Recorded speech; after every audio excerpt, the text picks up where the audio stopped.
Hello, champions. It's Candace Owens. You're listening to The Vocal Minority with Nick and Steve. I'm not exactly sure why I hate this fucking show, but normal people seem to enjoy it, so here I am. Enjoy the show, don't enjoy the show, do whatever you like. I'm just here for the paycheck. Well, that was kind of rude. We really don't care why you're here. Just the fact that you're here means the world to us. Welcome to The Vocal Minority with Nick and Steve. This is fun. I want to hang out here today. Oh, good. I think if Candace Owens did like the show, that would be some indication we're doing something terrible. We know that you're here for fun, for entertainment, for a little kinship, and that's exactly what we're going to give you on the program today. Oh, hey, go find our website. It's out there. You can Google it, or just type in thevocalminority.net. Call our comment line 844-48-VOCAL, and welcome to the podcast. Don't forget to see all our social medias. We're huge on TikTok. We're big on Reddit. Thanks to all of you, of course. And we're everywhere else. So help us grow our other socials, if you would. Yes. Speaking of being huge and growing, we have an OnlyFans page, too. It's top dollar premium service. That's how we survive. Right. Got to pay the bill somehow. So, all right. We are into a brand new year that has felt like it's been going on forever and forever. This is the end of February.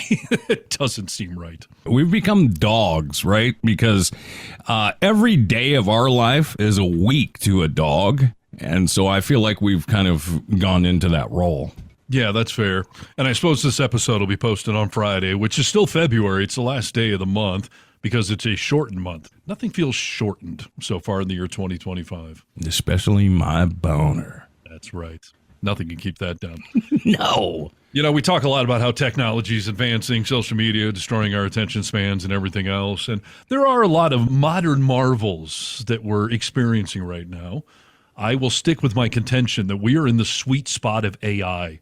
We're in that part of the movie where everyone's marveling at how awesome AI is. I have a virtual assistant and it can do my homework with me and all these great things. Hasn't killed us yet. That's always where the movie goes. Everyone loves the robots and then they rise up and kill us. So it's coming. Oh, it's coming. We don't have flying cars yet. I've seen a few companies that are working on it. Literally, I just saw one on the news the other day, some tech startup company. But we've been talking about porn for a while. You already can have sex with robots and stuff like that. But I was listening to Stern yesterday.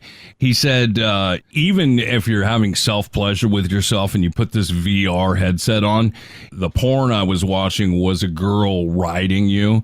And he was like, I cannot explain to you how much I felt like someone, a hot chick, was sitting on my peanut and riding the pony. And that's here. I mean, that's already here. yes, the modern wonders that are out there.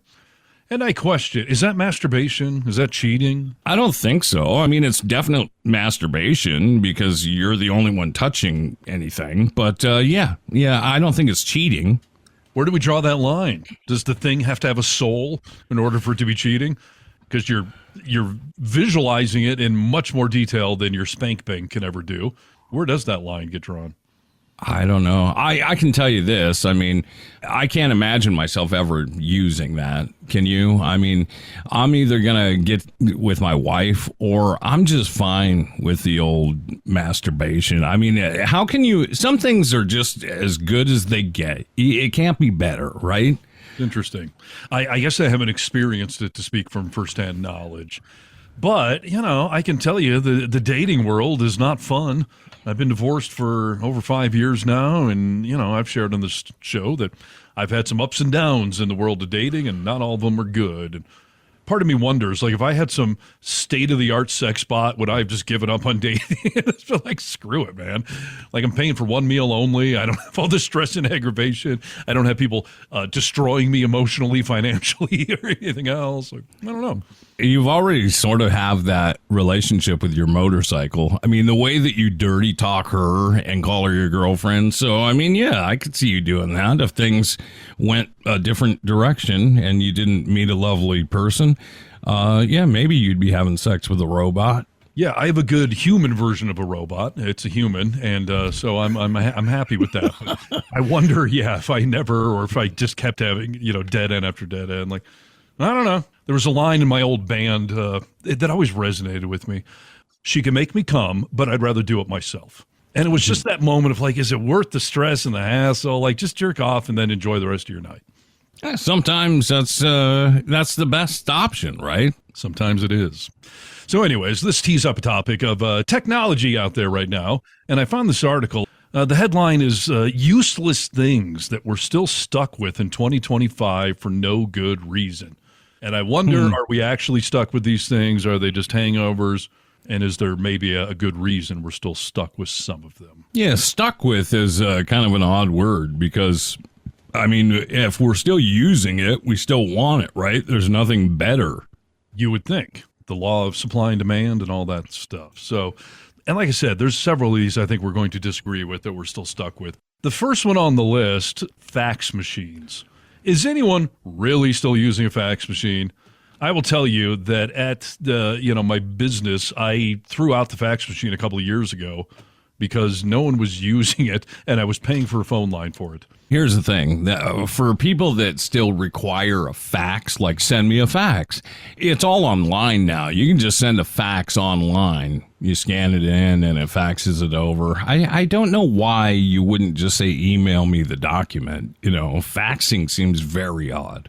I will tell you, there are some government bureaucracies out there, the IRS being one of them, that they asked me to send them documents and they would only let me fax them to them.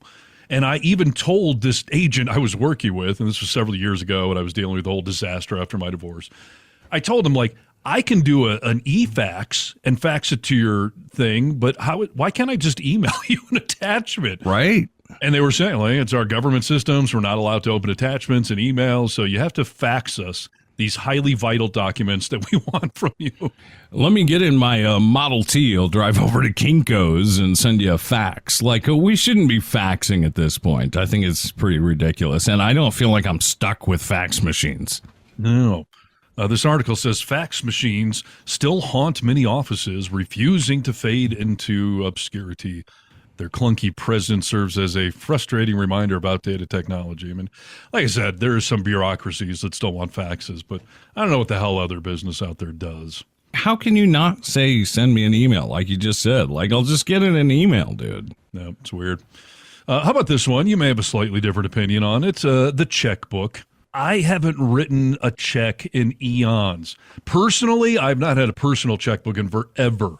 At the business, once a year, there would be someone I would be required to mail an actual check to, and I would have to go to my bank and ask them to print off like one page of temporary checks. Yeah, I'll tell you what I use a check for. I maybe write 3 or 4 checks a year, just personal checks. But it's usually for, like, if I'm having a service done at my house or something like that.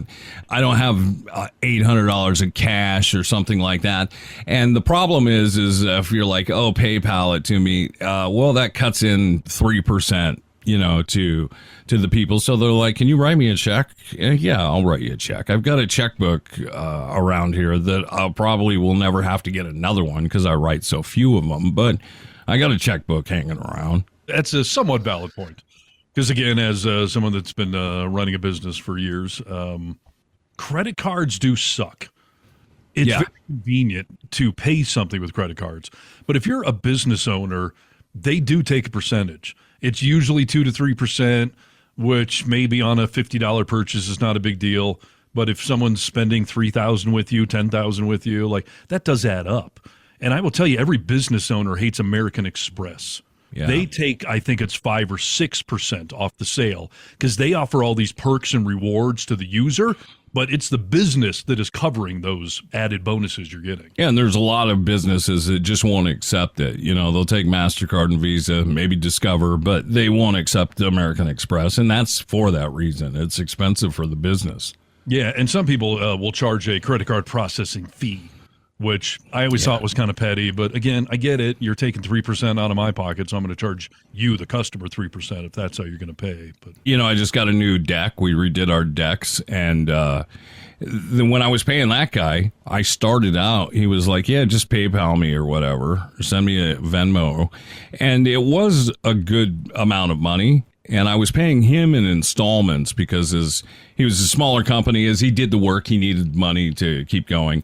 But that percentage that PayPal charged him to take out, it was $80 here, $100 here, added up. No, for sure. The mixed blessing of Venmo. There's several people that I either send money to or I get money from, and they give you that option. Like, do you want your money right now? Then we're going to take 2%. Yeah. Or we'll transfer for free, but we're going to take our goddamn time. Yeah. So 5 business days. Yeah. Yeah, I get it. But yeah, the whole modern paying system. I mean, I have seen like street vendors, after a concert selling hot dogs, they have a freaking QR code to pay them with Venmo. And there's a lot of things I order online now where I can just use my PayPal. I like not having to enter all my credit card information. Completely. I find myself more and more using Apple Pay and, Venmo, PayPal, whatever. It's very convenient. But yeah, you got to pay a little bit once in a while. I think a lot of those street vendors, stuff like that, they just know that it's going to cost them a certain amount and they add it into their price, which is fine. Yeah, no, for sure. So yeah, checkbooks definitely should be deaded over. If I'm too lazy to want to enter credit card information, I'm sure as hell not taking out a checkbook. I haven't seen someone do it at the grocery store in forever, but I will kick you in the throat if you are in line in front of me and you take out a checkbook. It's usually older population, right, that still writes a check. And I don't fault you for writing a check, but if you balance your checkbook at the register, then I get a little testy. Yeah. Back when I had a checkbook, I still didn't even balance it back then. Like, I'll just go to my bank and get the statement. How about this one? Does anyone still have these? So they're saying we're still stuck with landline phones in the year 2025. I know some people do have them, but I haven't had a landline in forever. I don't know. Does it count as a landline if it's an IP phone, if it's over the internet? Phone. Like when you get the cable and they make you get yes. their version of you can't take it in your car with you, so it's a landline. So our cable company does that for whatever reason. I still don't understand it, but they make you get a phone line, and I don't even have it connected right now, but for the first few years, I had an old phone, and it would ring every once in a while, and I always knew it was a telemarketer because I didn't even know the phone number. Right. I will say, I cut the cord from cable 2 moves ago. So the last, I think, 2 years, I've officially cut the cord. Otherwise, I always had whatever the local cable company was. But for the last 3 or 4 years of that window, I had a landline technically, but I didn't even plug one in. Like, right. The account existed, but I'm not plugging a phone in. Yeah. Yeah, they twist your arm because you want the package deal for TV and internet. Well, you got to get the phone. It's the best deal. So stupid. I mean, it really is. I don't know. I bet there's about 2% of people who use a landline. Maybe in more rural areas they do, but. Yeah, I don't know if they're just trying to justify all the money they've invested into their phone infrastructure or the other obvious scam, because that's what was always an issue, is after a year, all of that bundle pricing breaks down separately, and now you're paying for your own internet, TV, and phone, and you've probably forgot you even had a phone. So they totally just charging you. There's some scammy thing going on there. So take yours and throw it out a window. Here's a very odd one on the list here. In the year 2025, why are we still stuck with VHS tapes? We are? Tapes. Once the pinnacle of home entertainment, have long been outclassed by DVDs, which it's debatable if those are even still a thing. Right. Yet some households still cherish their bulky tapes, citing nostalgia. Really? I mean, I have some VHS tapes, but it's not like, Tango and Cash. They're all like home videos, and stuff that I keep in a box and stuff like that. But maybe it is. I know cassette tapes are starting to come back, and people are when they put out their record, not only are they putting out vinyl, but they're putting out cassettes. So I get the nostalgia, but we're definitely not stuck with that shit. Yeah, I've got a box in my garage or my shelf or in the closet that, I got a bunch of old VHS tapes still because I bought them and collected them back then. And I think I have the entire X-Files series on VHS tape, which I think I'm only holding on to it because I assume at some point in the future, those will be collectible. Right. Nostalgic. There are analogs, so maybe they'll come back. But I don't have a VCR if I wanted to watch any of them. I got a VCR, dude. I mean, I don't keep it in my entertainment system, but, I'll pull it out if I want to pull something off and digitize it off of VHS. But, yeah, I don't think we're stuck with VHS. That's a weird way to put that. Yeah, thank you. I did see an interview with Pete Davidson, SNL, who came up in our last episode. So he's got 2 in a row with us. But he was on, I don't know, Jimmy Kimmel or Fallon or something, talking about the fact that one late stony night, he started buying up old VHS tapes off eBay. And now he's been buying them in bulk and just sticking them in a storage unit because he's banking on the future that they're going to be collectibles, and he wants to corner the market. That's a rich, bored person. You know, it's like they're the next Beanie Baby. How about laser discs? You remember those?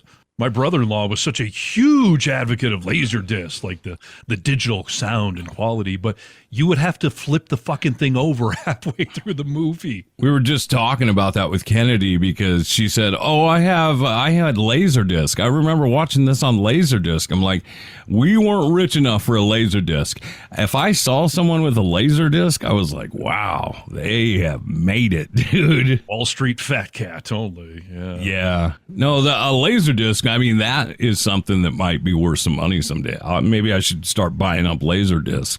Yeah, just as a antiquated relic, because no one's going to have a Laserdisc player. No one's making new ones of those anymore. You can still actually buy new VCRs. I did look a few years ago. Yeah, they're on Amazon. You can buy them, and they're not cheap. I mean, remember, they got real cheap. I guess because they're not in mass production, they're probably, more expensive. But the only reason to buy them is to watch home videos, as far as I'm concerned. Yeah, and honestly, nowadays, send it to one of those services that'll just transfer it digital for you, because that VCR is not going to last forever. True. I don't know why this is on the list. They're saying this is technology we're still stuck with in 2025. A floppy disk with their minuscule storage capacity are a relic of early computing, yet niche industries and retro enthusiasts are still using them. What? Again, retro enthusiast, I can see maybe I have Oregon Trail on floppy, as nostalgia. But no business is still using a floppy disk. That's a lie. Yes, I do think it's a lie, unless your business is selling retro, outdated pieces of technology. Yeah. All right. Next on the list, this is antiquated technology that still is around today. Have you seen anyone use a pager in the last umpteen years? Because they're saying this is still something we're stuck with. I think that like doctors and some professions still do use pagers. My dad's a doctor. I remember that pager being strapped to his hip 24/7. I had a brief window in the late 90s where I had a pager just because I didn't have a cell phone. I don't know if those were even a thing, really, but who the frick is still using them? This article says some hospitals still employ pagers for their ability to operate independent of cell networks. Yes. Yeah, I think that is true. I carried a pager for a long time, dude. I still remember the phone number. I would have people page me, and other people that had pagers, we would type in like boobs and stuff. We had all these weird codes that we would type to each other. But aside from the medical profession, I haven't seen a pager in years. I think even drug dealers have moved on from pagers. Hopefully, yeah. Yeah, I mean, get with the times, people. There was a classic Office episode where Michael Scott was texting his boss, and he kept texting him 911, and the boss called. It was like, what's the emergency? What's the emergency? He's like, there's no emergency, but I knew you wouldn't call me if I didn't put my phone on there. So. Right. Okay, here's one that on one level I would say, like, these aren't still a thing, are they? Physical newspapers. However, when I was just in Seattle visiting you, I found myself at a rack of newspapers with Kennedy. I was just like, what the hell are these things? Some dirty method of distributing news? Yeah, I think, they're going to go away at some point. But I still think that the baby boomers like to sit down, especially with the newspaper, and have their coffee and read the paper. I mean, it'll go away at some point in time, but I miss a paper every once in a while. You have an issue with dirty paper, but most people would love to read a newspaper. You remember there was an era, because I haven't seen this in a long time, where at the bottom of somebody's email signature, it would say, like, please don't print this email, or please think twice before printing this email. Yeah. And I always wonder, like, who the hell's printing off emails? My dad used to print emails. Well, and remember, like, we'd print MapQuest and stuff like that so we could take the directions with us. But yeah, newspapers are a thing because people like to physically hold stuff. Rachel now, she's a big book reader. She reads a lot of books on her tablet, but There are times that she likes to hold the book in her hand, you know. Well, that brings me to the next one on the list. Encyclopedias. They say we're still stuck with encyclopedias in the year 2025 here. I get that for like collectability purposes, that may be fun to have the old Encyclopedia Britannica on your shelf, but the hell, people. This is why I was saying, like, our library's still a thing, because especially encyclopedias, you can obviously Google anything. You're flipping through a book to get some answer on ancient Rome or whatever. I haven't seen an encyclopedia since I was in high school, dude. I haven't seen them. That was, 30 plus years ago. So I haven't seen an encyclopedia. No one is using an encyclopedia unless, again, maybe if you're in a really rural area. Is this a worldwide list? Because I guess there's some third world countries that could still be using encyclopedias. I don't think so. This seems to be based in America. But yeah, I mean, again, this article points out for those who value the physical presence of books or in the nostalgia they invoke, they like to have encyclopedias around. I hate the title of this article that we're stuck with these things. People are always going to, like a vinyl for me. I like vinyl.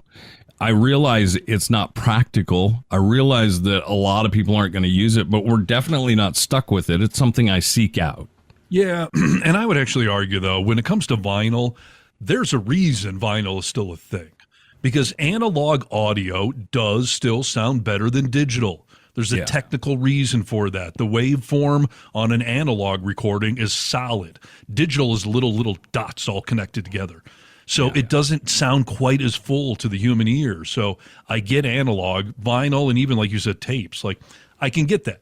Most good recording studios where professional musicians go, they still tend to record on analog tape. They convert it over to digital for those mediums, but audiophiles, purists of audio, know that analog does sound thicker and fuller. And I guess that would be something we're not stuck with. We seek it out for the quality and sometimes the nostalgia. Right.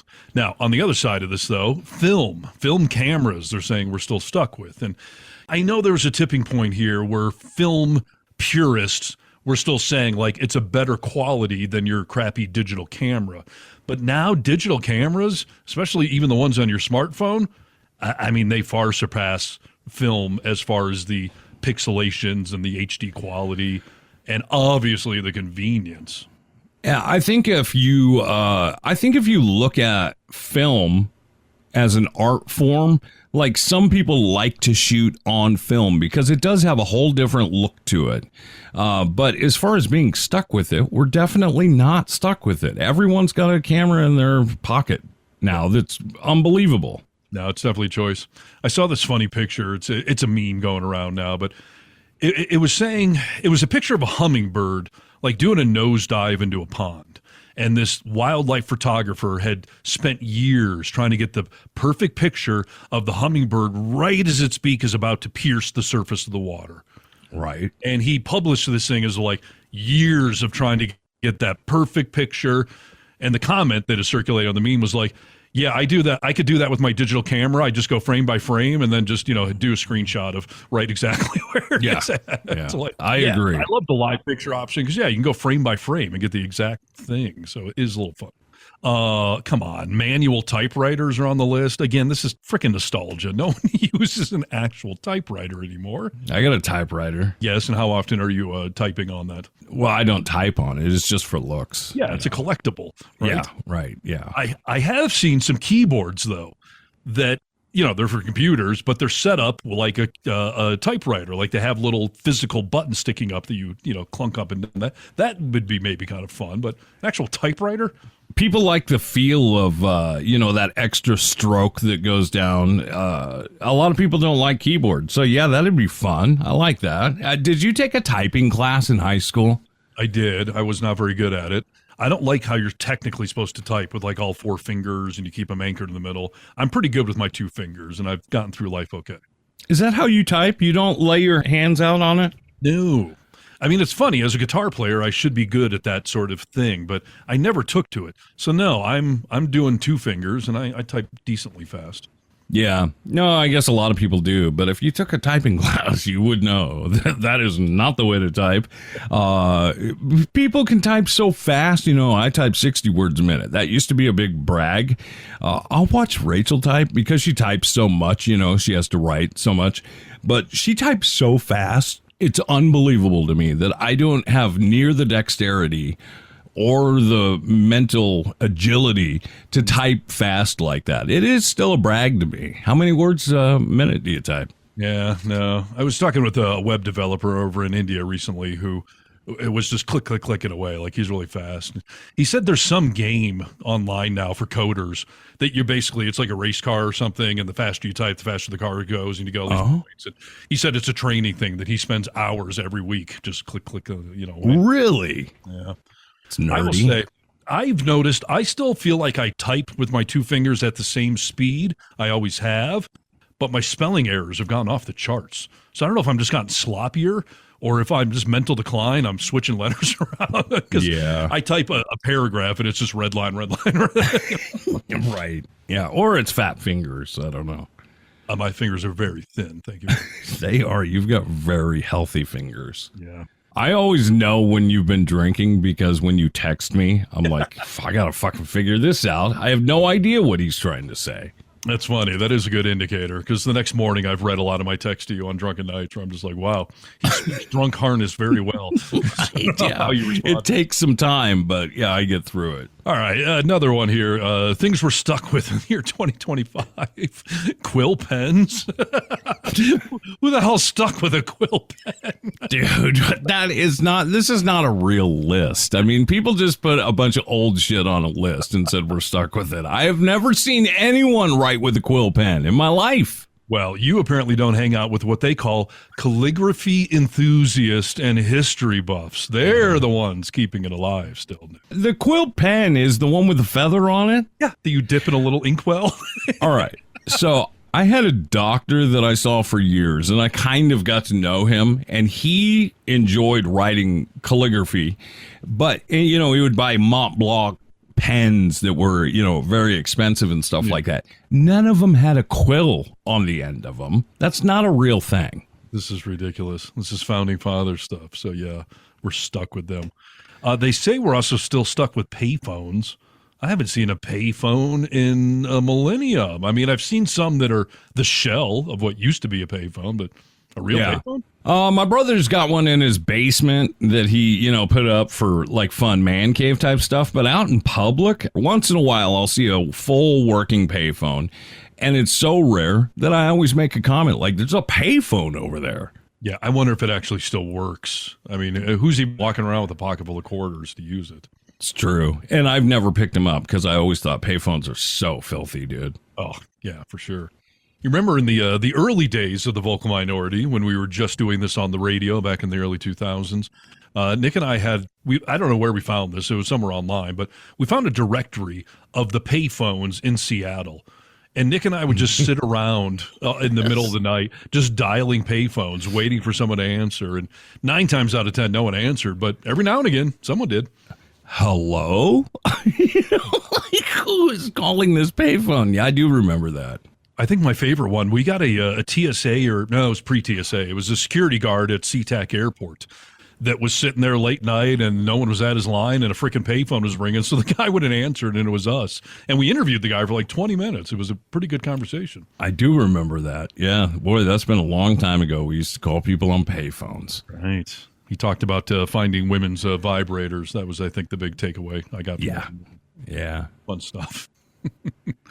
Let's see. A Rolodex. Who's got a freaking Rolodex? I have seen some office people with still a Rolodex on their desk, but I think it's because they still have it from the 80s or 90s and just don't want to throw it out. Completely. Yeah. I mean, I guess you could probably still go buy a Rolodex, but yeah, I guess that would be, a lot of these are people fighting the future.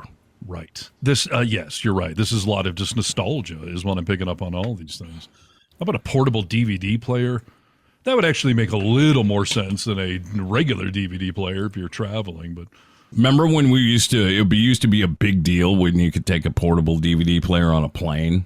Yes, absolutely. Yeah. I've still got a portable DVD player. It'd be funny if I took it on the plane. I still would not think it's crazy, though. I mean, my kids are teenagers, but when they were little, that was a big deal. We put a portable DVD player in the back seat of the cars and got some mounts to like put it on the back of the seat so they could sit there and watch movies. I mean, that was huge. That was not that long ago, but yeah, that one's not so great. That's not a quill pen. Right. Another one here. They're saying people are still using cassette answering machines. Bullshit. Come on.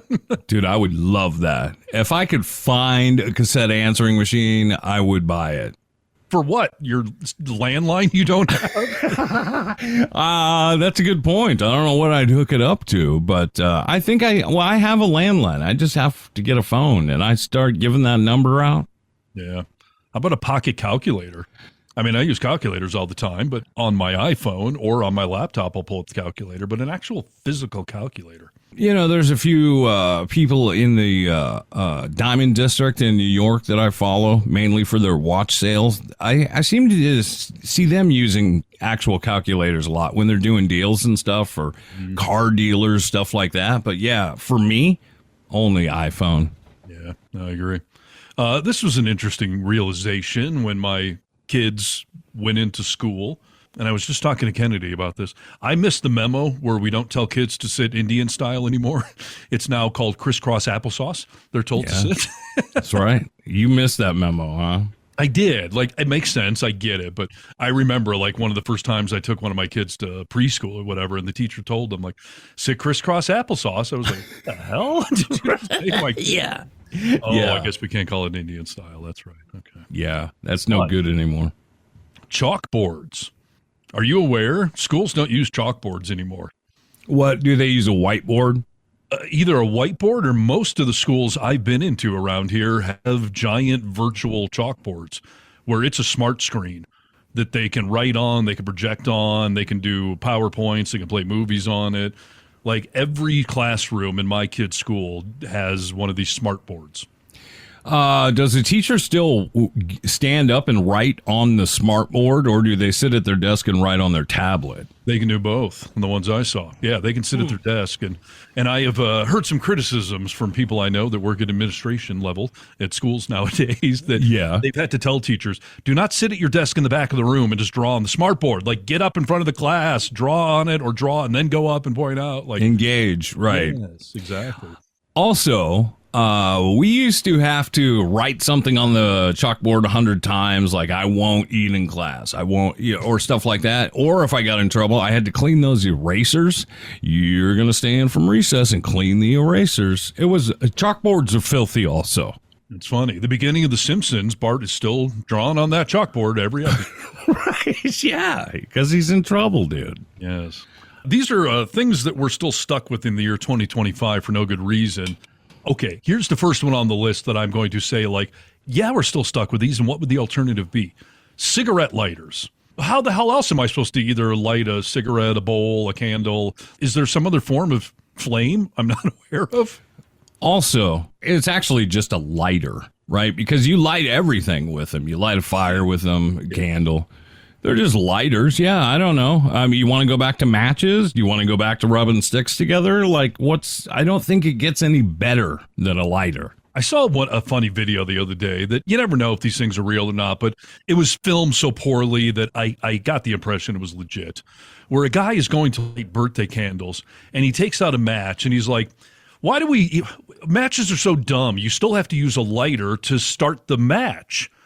And someone walks up and grabs the match and strikes it on the book and hands it to him. And this guy's head explodes. I'm like, are you kidding me? That's how you can light a match? Dude, he's a Trump voter. But this article says, despite environmental concerns and the shift towards electronic lighters, traditional lighters still persist. What's an electronic lighter? I have an electronic lighter, and it is a lighter without gas, and it's just like a heating element that heats up like, your toaster does. But it doesn't create a flame, so you have to touch whatever you're doing to that. You wouldn't be able to light stuff you couldn't really light a fire very easily with it. Interesting. I didn't even know those were a thing. But yeah, I still see lighters. I have some around my house, and I don't smoke cigarettes. But Do you smoke crack? Yeah, I smoke whatever is around the house. I just smoke oregano. Methamphetamine. Sure, I like to be retro with my meth smoking, so I Sure. start with a cigarette lighter. Yeah, I get it. Here's one that you can speak to very well, I think. They say we're still stuck with this. Mechanical watches, analog watches.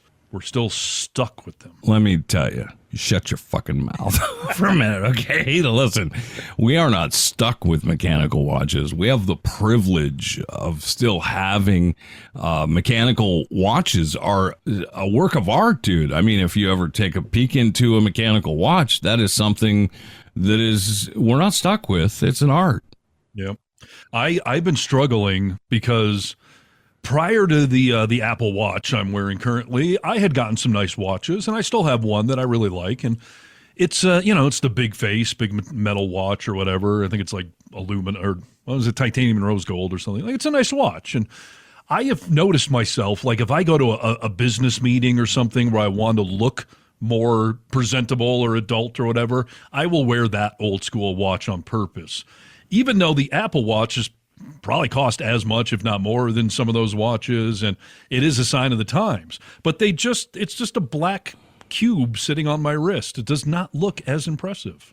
No, I mean, you bring a little class to yourself. You're a distinguished person if you could wear an old school watch, and whether it's battery powered or an actual mechanical watch. I mean, those we're not stuck with those. Right. They're unbelievable. Yeah.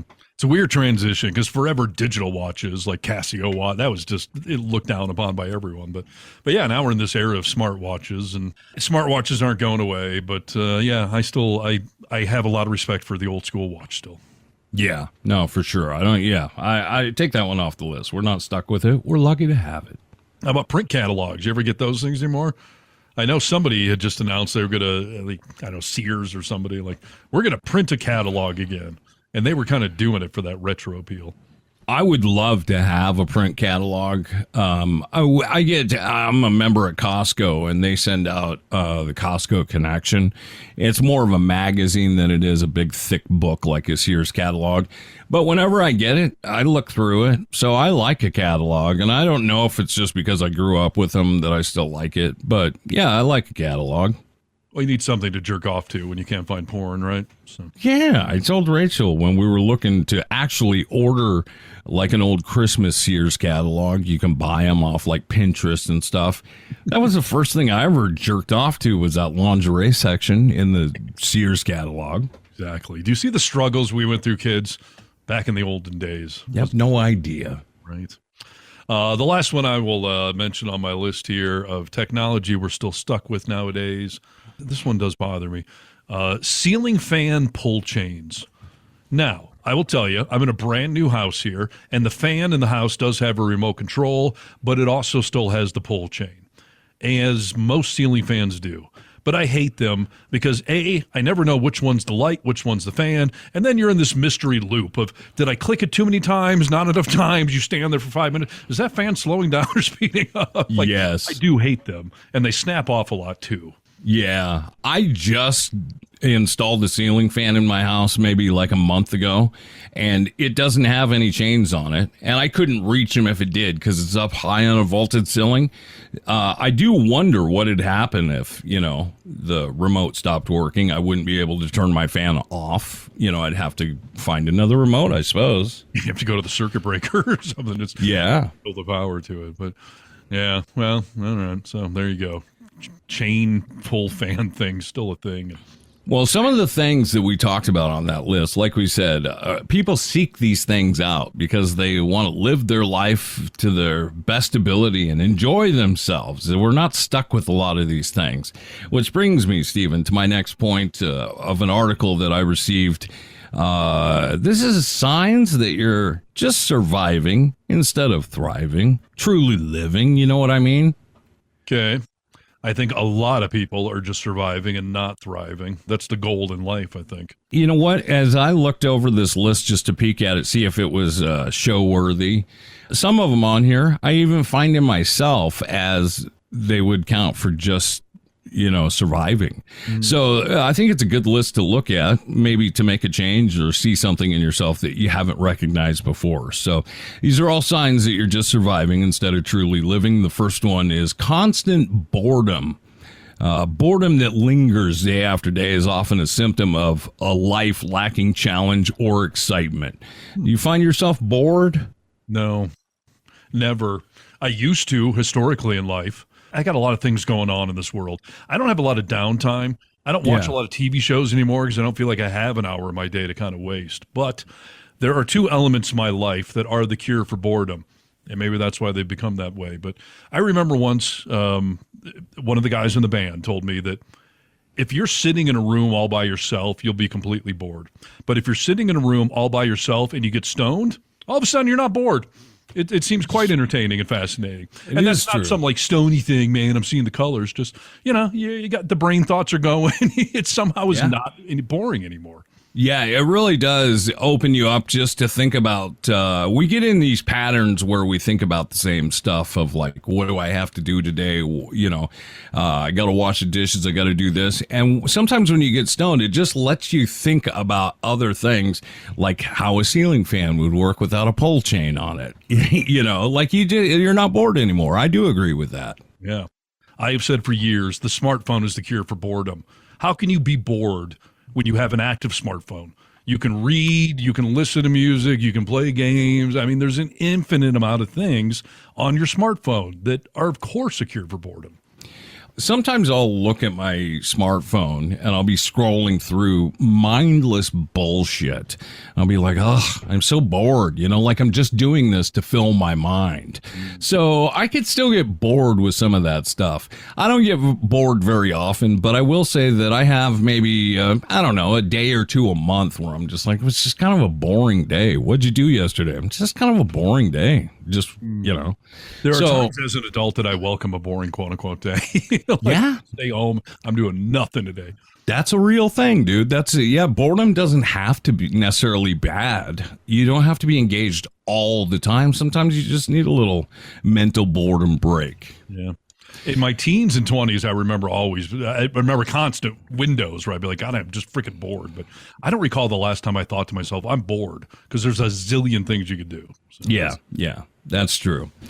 These are all signs you're just surviving instead of thriving. Let's see. This one's called negative self-talk dominates. A persistent habit of criticizing yourself can significantly impact your mental health and prevent personal growth. Do you find yourself criticizing yourself? Well, yes and no. I mean, this is a therapeutic struggle that probably a lot of people go through. I don't think I'm just constantly criticizing and down on myself. I do question things a lot, like, is this the right career path? How should I be doing this? I mean, I second guess this podcast all the time. Like, should we tweak it this way, that way? Should the videos be 30 seconds, 80? Like, what I would consider a healthy amount of self-reflection or doubt or second guessing things. But I don't think I just sit around I'm a terrible person. Everything I do sucks. I'm not an Eeyore. Right. Yeah. No, I think that's a huge distinguishing difference is that I was on the phone with my cousin and she asked me, what'd you do today? And it was a Saturday. I was like, I did nothing. I was a lazy piece of shit. She was like, don't say that. Don't talk about yourself like that. And I didn't necessarily mean it like I was a lazy piece of shit. It was just more of an expression. But she was like, don't say that kind of stuff to yourself because it really does stick in your psyche, whether you realize it or not, when you talk about yourself that way. And that's kind of what this brings up is that negative self-talk, well, you're just surviving. In order to thrive, you have to do more of what you just mentioned. Like, it's okay to question that stuff as long as you're trying to make progress with something. But if you're just talking negative about yourself, you're probably just surviving. Yeah. And I've had a few people mention that the only way I could ever keep my ego in check would be a little self-doubt and reflection. Otherwise, I would just think I'm the greatest. Everything I do is absolutely correct. I don't know if I disagree with that, and it's important for that personal growth too. That's just how we keep getting better. So these are all signs that maybe you're just surviving instead of thriving. No goals or ambitions. I'll tell you this, dude. This isn't my whole life, but I've had periods of my life where I've gone through some depression where I have felt like, oh, I got no goals or just kind of a lack of ambition. And I think we all go through that at certain times. It's whether or not you stay in it, you know. What window of your life do you think that? Because having been in your life for the last 30 years, I don't know what window that would have been. We've always been on the radio and always trying to achieve bigger ratings or better format. And this podcast, I mean, this is a goal and a momentum. And like, I don't recall you ever just being like, yep, I got nothing to strive for, you know? So when I was 4 years old, okay, I was like, fuck that kindergarten shit. I have no, I don't want to go to that. I'm happy what I'm doing right now. Juice boxes, naps, all that shit. But in my more adult life, I guess this is, now that you say that, I've never really had this as a whole, like my whole life, but in certain areas of my life, like for my physical health, like I'm lacking goals to, I think, I'd like to be thinner. I'd like to be healthier, but I'm lacking the goals and the ambition to get there. So not in my life as a whole, but in certain departments, Right. Yeah, no, that can be fair. I mean, listen, I know people that I went to high school with that have had no career path, no ambition to get a bigger or better job, to hold down a relationship. Like, that's who that sounds like to me. And that doesn't strike me as either of us. But I see what you're saying. There may be pockets in your life where you felt unmotivated or something. So yeah.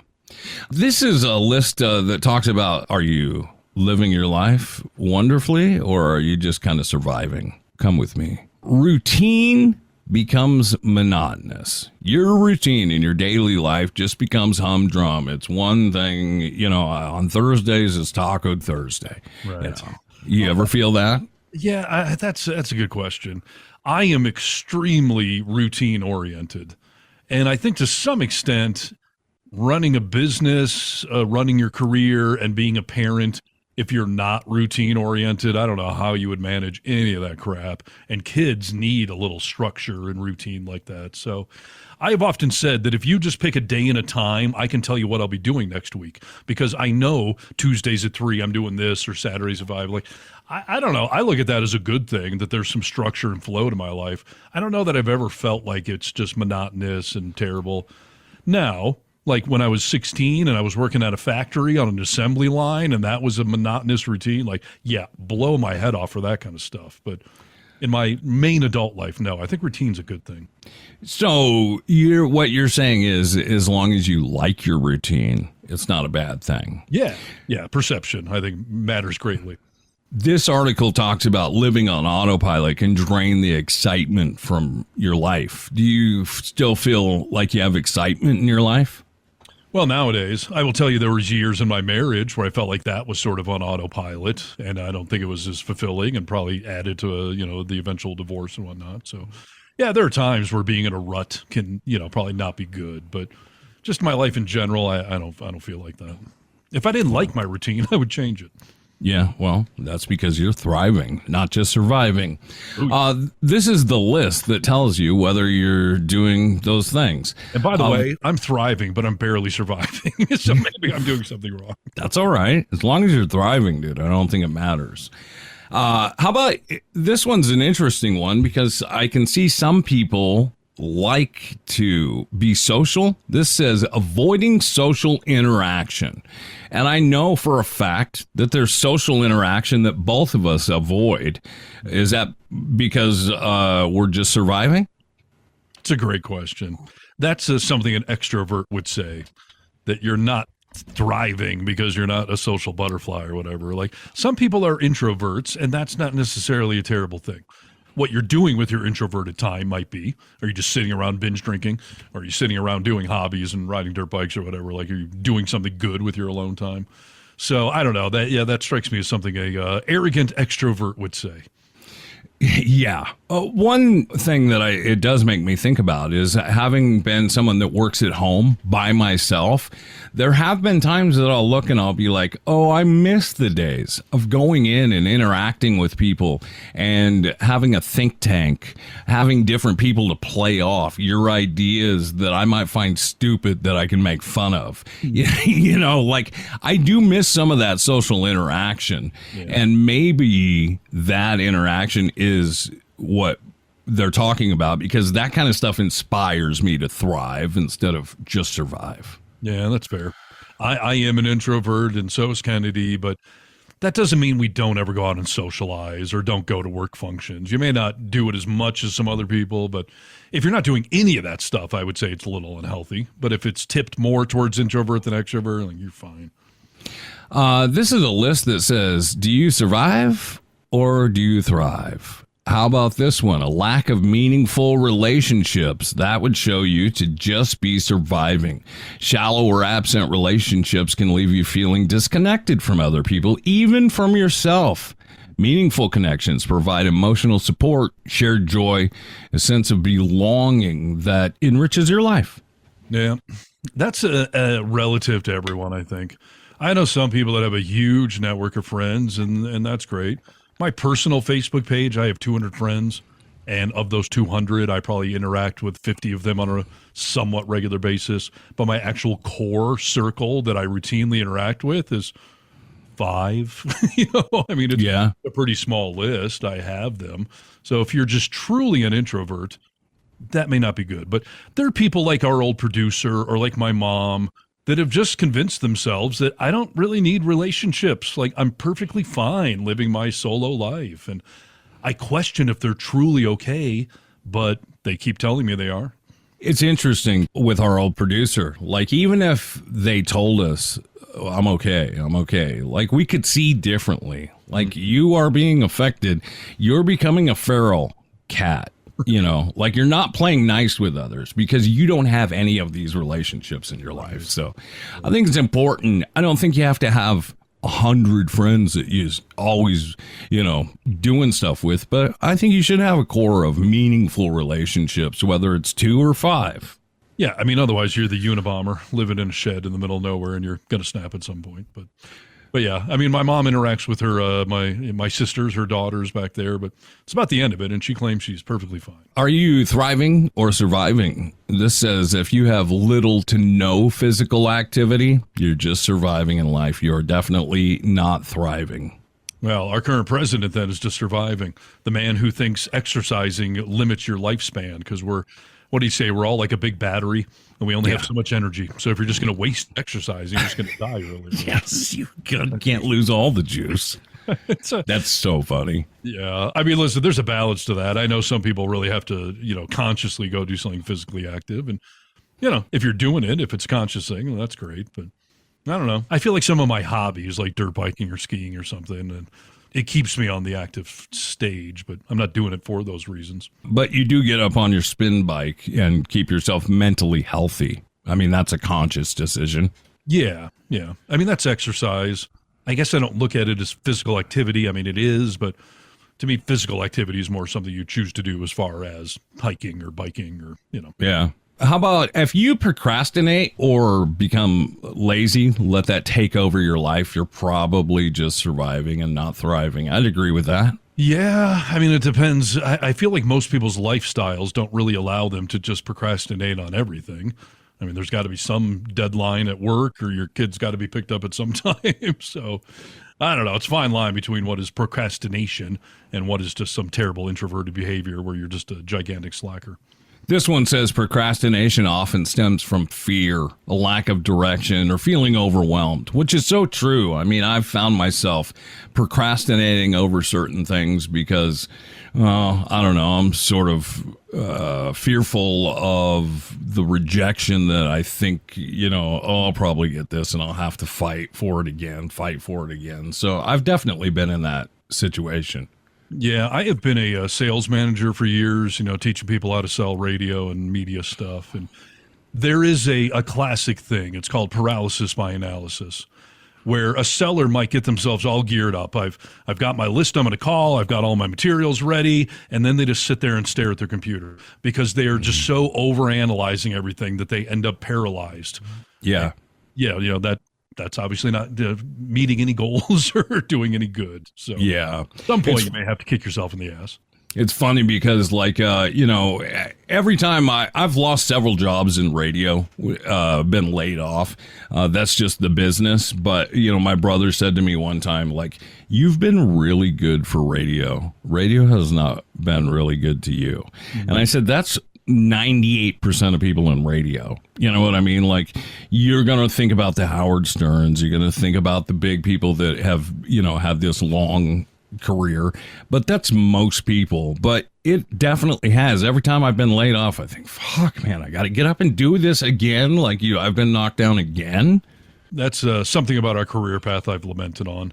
Because if you and I started a regular career 30 years ago, we'd both be CEOs and management and have, pension plans. And all that. Yeah. That's not the path we chose. But we've also done some really awesome things, and I've struggled with, like, I've lived a pretty freaking awesome life. Like, it's sort of left me in limbo late in life, but I don't know if I regret it. Yeah, that's a good point. I mean, we've been paid back in different